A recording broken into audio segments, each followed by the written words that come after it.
मत समझ लेते हैं कि टेक महिंद्रा और विप्रो के नतीजे कैसे रह सकते हैं, स्ट्रीट के अनुमान लगा के चल रहे हैं। फ्राइडे को मार्केट्स बंद होने के बाद हमारे प्रोड्यूसर साहब गजब हेड ऑफ द कर्व रखते हैं आप लोगों को।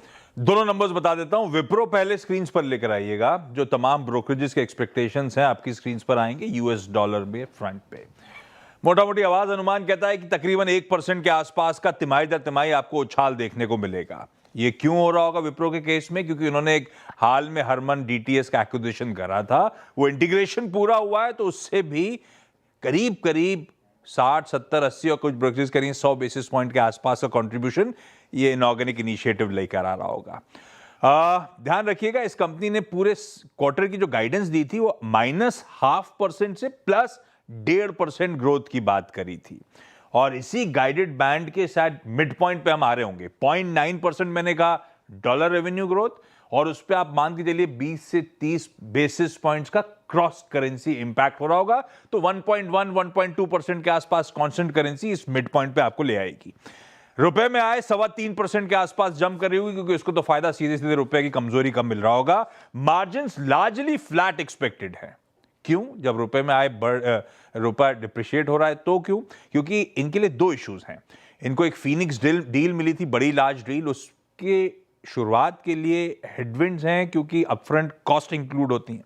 दूसरा, ये जो हरमन इंटीग्रेशन हो रहा है उससे भी इंपैक्ट पड़ेगा मार्जिन्स पे, तो लार्जली रुपया निगेट कर देगा इस इंपैक्ट को और मार्जिन्स फ्लैट नजर आएंगे। गाइडेंस बाकी एचसीएल टेक और इन्फोसिस पूरे साल की देती है, विप्रो Q4 का देता है। खैर अब तो Q4 ही इसके लिए पूरा साल टेक्निकली हो जाता है।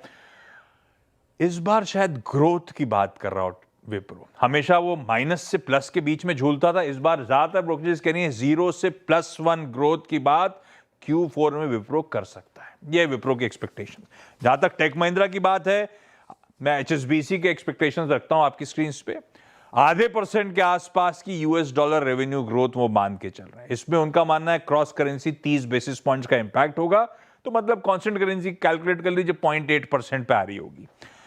इनका कहना है कि टेलको बिजनेस जो है, टेलीकॉम का बिजनेस, वो लार्जली ठंडा स्टेबल रहेगा। वो जो नॉन टेलको बिजनेस है वो दरअसल ग्रोथ में इस क्वार्टर में कंट्रीब्यूट कर रहा होगा। रुपए में आए 1.25% बढ़ेगी, मार्जिन 50 बेसिस पॉइंट्स बढ़ रहे होंगे, यानी कि मार्जिन एक्सपेंशन ऑन ट्रैक है। कुछ हद तक सपोर्ट फेवरेबल करेंसी का मिल रहा होगा। नजर कहां रखेंगे? इन्होंने हाल में एक इन्वेस्टर डे करा था, उसमें कहा था आने वाले समय में हम अपने टियर 1 पीयर्स के हायर ग्रोथ चैनल पे आते हुए नजर आएंगे। टॉप एंड ग्रोथ हम भी डिलीवर करना शुरू कर देंगे। तो ग्रोथ की ट्रेजेक्टरी, FY27 की ग्रोथ एक्सपेक्टेशन, और हां, इनकी तो सबसे इंपॉर्टेंट आजकल है प्रोग्रेस मार्जिन एक्सपेंशन पे, डिलीवर कर रहे हैं ऑफ लेट। आगे की कमेंट्री इंपॉर्टेंट।